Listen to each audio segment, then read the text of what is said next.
Welcome to today's Explainer. Look, if you're trying to figure out who's going to win your 2026 World Cup bracket, we absolutely need to talk about Spain. They're heading into the tournament as major favorites. But here's the thing.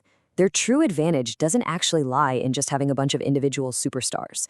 No, their terrifying dominance comes from a deeply shared, systemic understanding of football. It's an identity that runs literally all the way from their youth academies straight up to the senior squad. We're going to break down exactly why this tactical blueprint makes them the team to beat, and where their quiet yet very real vulnerabilities are hiding. Okay, let's dive into this. Here's our structural roadmap for today's tactical evaluation. A new Spanish identity, masters of positional play, unmatched midfield squad depth, vulnerabilities at the back, and we'll wrap up with the ultimate tournament verdict. Section 1. A new Spanish identity. Now, you might remember how historically, Spain relied heavily on a massive monopoly from Real Madrid and Barcelona.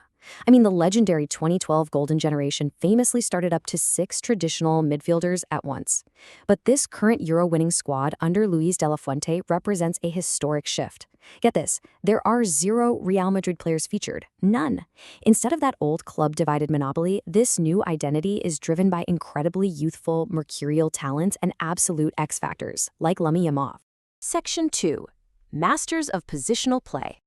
Now, what's really interesting about this is that while the actual players on the pitch might change, their classic 4-3-3 structure, it never really changes. It's all built on Juego de Posición, or positional play. Basically, this is a football philosophy where players remain incredibly disciplined to a specific positional structure. By doing this, they constantly maintain passing triangles, they naturally drag the opponent around, and they just brutally attack newly created spaces. Virtually no other nation has such a long-standing, clearly defined identity rooted so deeply in their youth systems. Let's actually walk through what this looks like in a brilliant tactical sequence. Step 1. Imagine Mikel Oyarzabal playing as a dynamic false 9, drifting from the center over to the left to receive the ball. Step 2, the opponent's defenders are forced to track him, dragging them completely out of position. And then step 3, this opens up a massive hole right down the middle, which allows a pivot player, someone like Martin Zubimandi or Fabian Ruiz, to push up as the free man, unguarded, and score. They don't even need a traditional box-dominant striker, because these intelligent rotations do all the heavy lifting to create the space. Section 3. Unmatched midfield squad depth. So the crucial point here is that the reason Spain can execute these complex rotations flawlessly, almost on autopilot, is because their depth brilliantly offsets some major fitness concerns. I mean, look at this. If your ideal starters are Yamal, Nico Williams, Rodri, and Pedri, you're already terrifying. But what if Yamal needs his minutes managed because he's still so young? No problem. You bring in elite cover like Yeremy Pino or Oyarzabal. What if Rodri isn't operating at 100% after his ACL injury? You seamlessly slot in Zubamendi. If Pedri goes down, Dani Olmo steps right in. They literally don't drop a single ounce of technical quality. It's an absolute embarrassment of riches. This midfield engine is just unmatched in world football. You've got the ultimate orchestrators in Rodri and Pedri, the tactical flexibility of Ruiz and Zubamendi, and the attacking thrust of Olmo.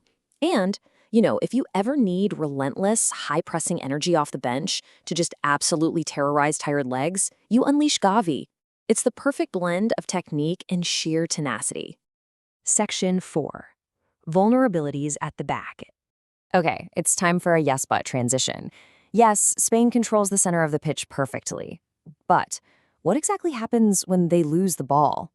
Their defensive transitions actually present some quiet but absolute weaknesses. We frequently see their aggressive midfielders getting caught in two minds, kind of hesitating between pressing high up the pitch and dropping back to cover passing lanes.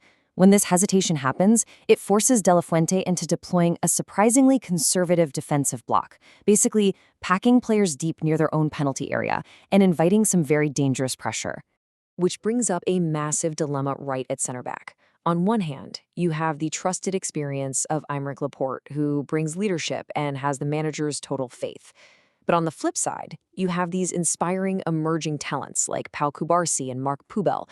See, if Spain faces a rapid counterattack, those younger players provide the crucial long strides and recovery pace that the veterans just lack.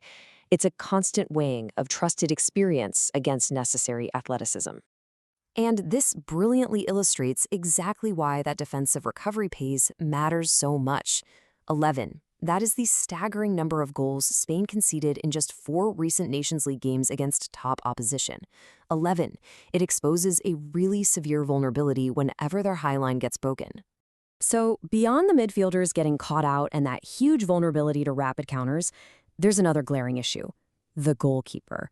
Despite having elite shot stoppers available, like Arsenal's David Raya, who just had an unbelievable season, manager De La Fuente stubbornly trusts Unai Simón. Why? Well, mostly because they have a shared history dating literally all the way back to the under-16s. It seems childhood loyalty is outweighing Simon's well-documented history of making crucial errors in big tournaments. Section 5. The ultimate tournament verdict. Let's move to their actual schedule and see how this all builds up. Weighing their unparalleled midfield against those undeniable defensive risks, here's their path. They kick off with highly favorable group matches against Cape Verde and Saudi Arabia, which is great. It should allow them to smartly manage Jamal and Williams' fitness early on.